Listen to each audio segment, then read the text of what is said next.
Muy buenas noches, apreciados amigos, queridos hermanos. Me alegra muchísimo volver a estar con ustedes en este momento. Anoche disfrutamos aquí en la iglesia de West Palm Beach y hoy tengo la oportunidad de nuevamente llegar hasta donde se encuentran a través de la magia de la tecnología. Así que gracias por tomar estos minutos, por reunirse en los grupos pequeños y por darse la oportunidad de seguir conociendo y profundizando en torno a los consejos fantásticos que Jesús compartió con cada uno de nosotros. Ya la semana se nos está agotando, ya mañana estaremos concluyendo, así que vamos al penúltimo consejo que Jesús quiere compartir con nosotros durante esta semana.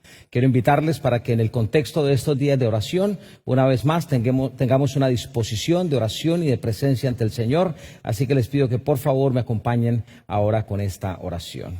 Inclinen por favor su rostro, vamos a orar. Padre, quiero darte muchas gracias por la oportunidad de estar reunidos, de estudiar tu palabra. Gracias por el privilegio de comunicarnos contigo. No nos cansamos de reconocer que ese definitivamente fue el regalo de los regalos después de la salvación.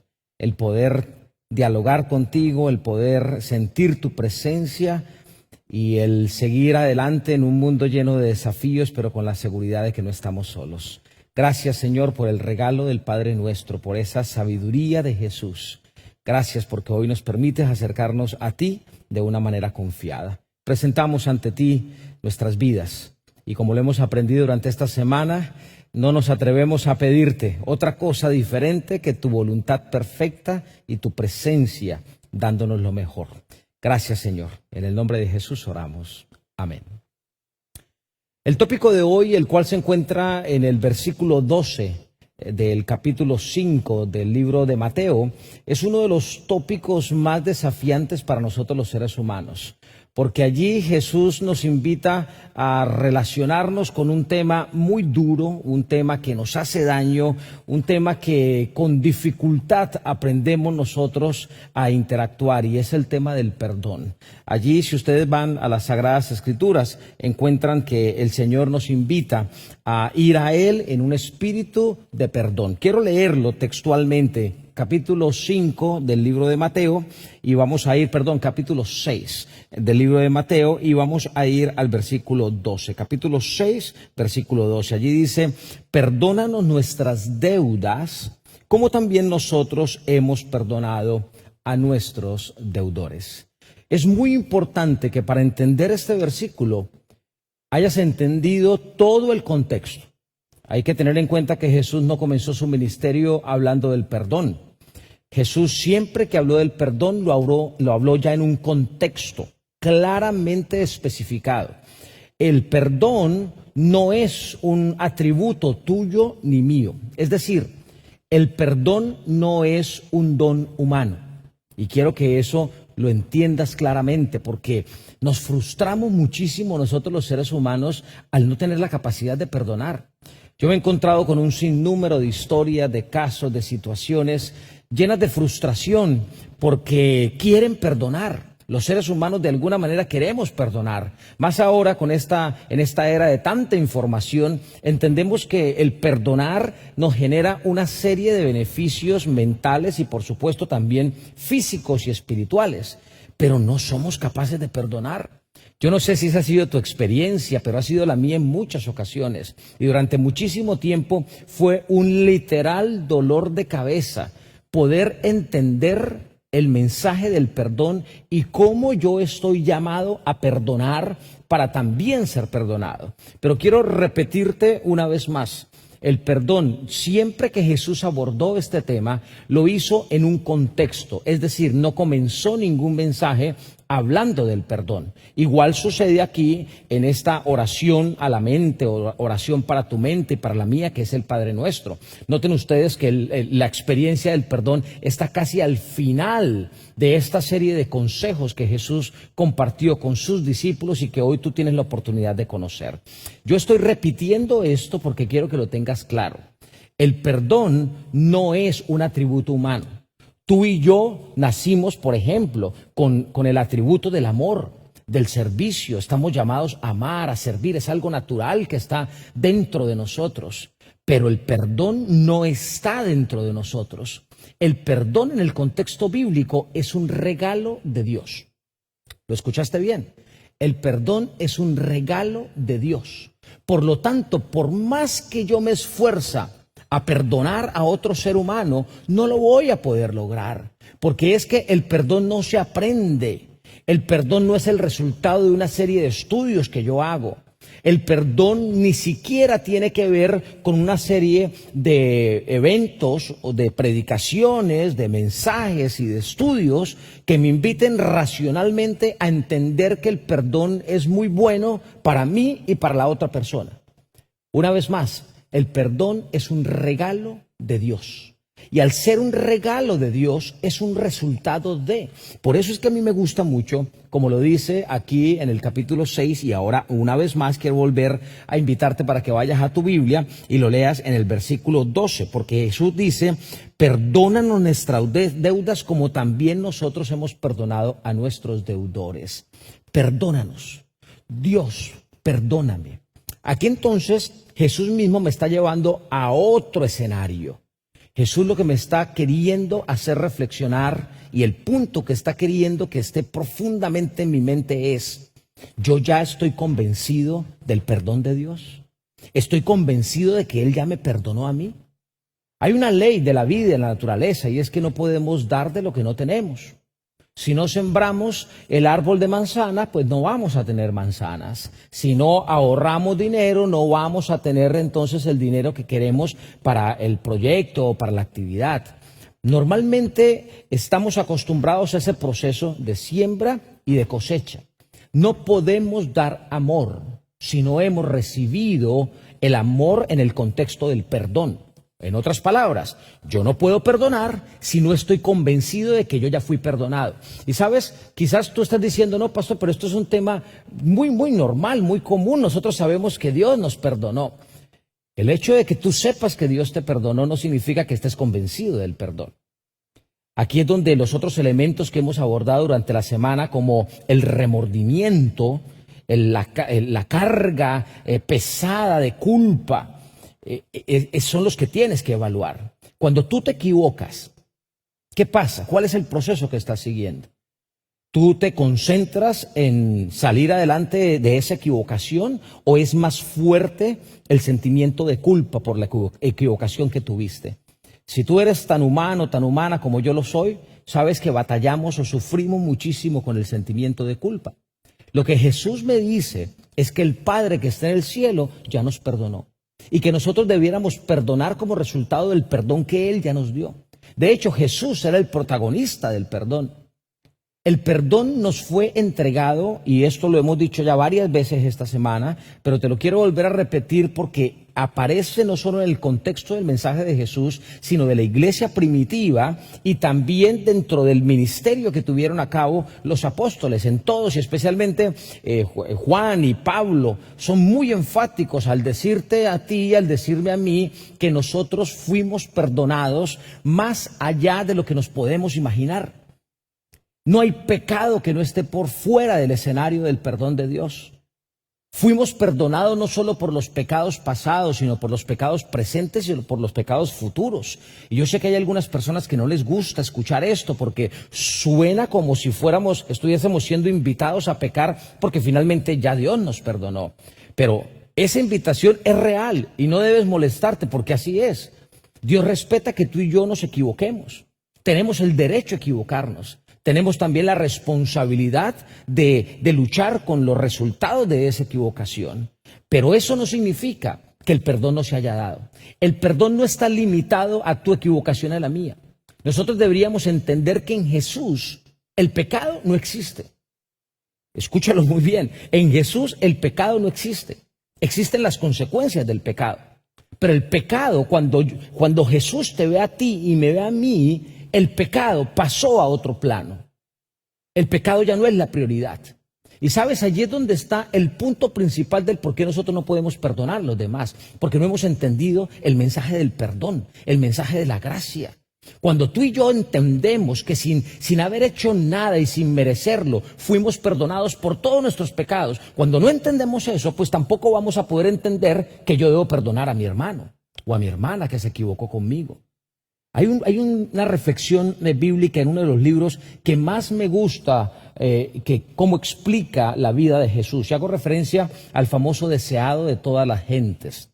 En ese libro, en la página 17, escucha bien lo que dice, es poderosísimo y está en el contexto del mensaje de Jesús. Allí dice, pero en Cristo llegamos a estar más íntimamente unidos a Dios que si nunca hubiésemos pecado. Es decir, cuando tú y yo entendemos realmente lo que hizo Jesús, entendemos que Jesús nos ve como si nunca hubiéramos pecado. Y allí no se queda, dice más adelante, al tomar nuestra naturaleza, es decir, al ser como tú y como yo, humano, el Salvador se vinculó con la humanidad por un vínculo que nunca se ha de romper. Nunca. No hay ningún pecado, no hay ningún error tuyo y mío que logren romper ese vínculo que ya se creó con Él, con nuestro Salvador. Por lo tanto, la invitación, una de las que quiero hacerte en esta penúltima noche, es para que te convenzas en el nombre del Señor que Él ya te perdonó. Cuando tú te reconcilies con Dios, cuando yo me reconcilie con Jesús, gracias a lo que Él hizo, y me presente ante el Padre, sin sentimiento de culpa, sino con una expresión de gratitud por lo que Él hizo por mí, entonces ya voy a comenzar a ver la vida de una manera diferente. Eso es mágico. Hay algunos que no les gusta la palabra magia, pero a mí me gusta mucho expresarla porque es algo que sucede de un momento a otro. No, es algo increíble la manera como Dios lo hace. Por eso fue que Jesús, justamente, tanto en el capítulo 5 como en el capítulo 6, Jesús nos invita a ver a los enemigos de una manera diferente. Y Jesús básicamente dice, nosotros nos hemos acostumbrado a orar por nuestros amigos y a amar a nuestros amigos, pero ¿qué tiene eso de especial? El desafío que yo les hago, dice Jesús, es para que oren por sus enemigos y para que amen a sus enemigos. Así que esa es la actitud. Hoy vamos a aprender solo dos cosas que creo que son muy importantes. La primera ya la presenté, pero la voy a volver a repetir porque quiero que la tengas muy claro. No puedes dar de lo que no tienes. Por eso no, es tan difícil perdonar. Porque muy pocos de nosotros hemos aceptado el perdón como Jesús nos lo entregó. Ahora, cuando yo acepto el perdón, cuando yo acepto el regalo de la gracia y cuando yo entiendo ese concepto, entonces sucede lo segundo, que es lo que Jesús me aconseja. Ora por tu enemigo. No te vayas a acercar a pedir perdón o a ofrecer perdón, haya sido la parte inocente o la parte culpable. No te vayas a acercar a la otra parte sin antes orar por esa persona. Pero noten que el texto bíblico, tanto, y no lo voy a leer porque aparece dos veces, tanto en el capítulo 5 como en el capítulo 6, en el Sermón de la Montaña, aparece no que tú ores ni por el éxito ni por el fracaso. Y como una hermana decía, yo entiendo, pastor, que después de lo que me hizo esa persona a mí, la manera como destruyó mi vida y mi hogar, yo voy a orar para que el Señor la reprenda y para que pueda pagar las consecuencias a la manera de Dios y no a la mía. No, así no funciona. Esto no funciona así. Ora por tu enemigo simplemente presentándolo delante de Dios. Quiero decirte que ese proceso no es nada fácil. Es doloroso, muy doloroso. Orar por quien me hizo daño, orar por quien me robó, orar por quien me destruyó mi hogar, como la persona que hice referencia, orar por aquel que me calumnió, orar por esa persona que me ha hecho tanto daño. Sí, mira, no te lo digo solo por mi experiencia personal. Esto funciona. Millones de personas lo han puesto en práctica y se han liberado. Porque es que el perdón, te repito, no es una decisión tuya y mía. El perdón llega como consecuencia de la presencia de Dios en mi vida. Por eso, Padre, perdona nuestras ofensas, como nosotros perdonamos a los que nos ofenden. Hemos entendido que si yo presento al otro, que es igual, una persona que se equivoca como yo me equivoco, si lo presento ante ti y simplemente te pido a ti que tú obres en esa persona como tú lo estimes conveniente, al comienzo te vas a dar cuenta que es muy repetitivo. De hecho, la primera oración, si lo vas a poner en práctica, porque sé que tienes muchas cosas y personas a quienes perdonar, y lo sé porque yo también lo tengo y yo lo practico todos los días. Pero te vas a dar cuenta que la primera vez que oras por ese fulanito o por esa fulanita que te hizo daño, no vas a tener muchas palabras. Y no importa, simplemente dile, Señor, yo sigo el consejo de Jesús y te presento a fulanito de tal ante ti. Esa oración se va a volver repetitiva quizás por 2, 3, 4, 5 días, pero te vas a dar cuenta cómo al pasar el tiempo comienzan a llegar otra serie de elementos a esa oración tan sencilla. Y sin darte cuenta, esa sensación que al comienzo fue tan dura, que a veces tiembla la voz, se va la respiración. Y yo recuerdo a alguien que siguió este consejo y en cierta ocasión me dijo: y pastor, cuando yo comencé a orar por esa persona, yo le dije al Señor: Señor, yo no quiero orar por esta persona porque no me sale. Y así es, va a ser tan difícil que quizá no te va a salir la oración. Bueno, pide la ayuda del Padre en ese momento y Él va a estar allí para ayudarte y Él te va a comenzar a dar las palabras. Pero cuando antes hablabas de esa persona y te temblaba la voz y te temblaban las manos y los dedos, te vas a dar cuenta que con el paso del tiempo hablas inclusive de esa persona. Te relacionas inclusive con esa persona sin querer decir que vuelvas a ser ese amigo o amiga, persona íntima o cercana que antes eras, pero inclusive puedes verlo y ya no te da ese dolor de estómago y ese sentimiento tan terrible que te dañaba el día y las circunstancias que estabas viviendo, ya no. Comienza a desaparecer por sí solo. Esa es la experiencia del perdón. Ora por tu enemigo, ora por tu enemiga, ora por aquel que te hizo daño, preséntalo ante el Señor y deja que el Señor vaya llevando tu mente y tus emociones. Y si esa persona da elementos de cambio reales, no el arrepentimiento que vemos todos los días simplemente para salir del problema y para decir aquí no pasó nada, no caigas en ese error. La Biblia y Jesús también dan muchas orientaciones en cuanto al verdadero arrepentimiento. Así que hoy quiero invitarte para que pongas en práctica ese segundo elemento. Cuando tú pones en práctica esos dos principios, tú te reconcilias primero con Dios, entiendes en la gracia, la aceptas y segundo, oras por aquel que te hizo daño, el perdón va a llegar. Porque cuando Él te perdona, tú también perdonas. Y evalúa muy bien. Dios te va a mostrar si realmente esa relación puede volver a tener vida o si simplemente es una persona que queda en la referencia de la vida, pero ya no hay dolor en tu corazón, ya no hay ese sufrimiento. Por eso Jesús dijo: gracias, Señor, porque tú perdonaste mis ofensas, así como yo perdono a aquel que me ofende. Quiero invitarte para que en este momento oremos y le demos gracias a Dios por el regalo del perdón que viene de Él y que da estos frutos maravillosos de la paz, de la tranquilidad y de la sonrisa a pesar de las circunstancias. Él sabe poner todo en orden, inclusive esta área tan desafiante que tiene que ver con el odio, con el perdón, con la reconciliación y con las personas tan difíciles que somos todos nosotros. Quiero orar contigo. Si tú quieres orar conmigo, por favor, únete también a este momento. Padre, quiero darte muchas gracias porque no se quedó detalle dentro del ministerio de Jesús. Gracias por perdonarnos. Gracias por tanto amor, por el regalo inmerecido de la gracia y también por el privilegio de interceder por aquellos que se equivocan de forma diferente, pero que también están equivocados como nosotros nos equivocamos constantemente. Gracias, Señor, por cambiar nuestra forma de pensar. Gracias por la sanidad que das a nuestro cuerpo también. Gracias por cada grupo pequeño, por cada hermano que está compartiendo este mensaje. Y gracias, Señor, especialmente por ser tan bueno con nosotros, por ser nuestro Padre y por darnos este vínculo maravilloso para poder vivir relacionados contigo. Te amamos con todo nuestro corazón y te damos gracias por una noche más de descanso. En el nombre de Jesús oramos. Amén. Mañana tendremos la oportunidad de reflexionar por última vez sobre esta historia fantástica o este mensaje revolucionario de Jesús que es el Padre Nuestro, una oración para tu mente y para la mía. Una feliz noche, que el Señor nos bendiga.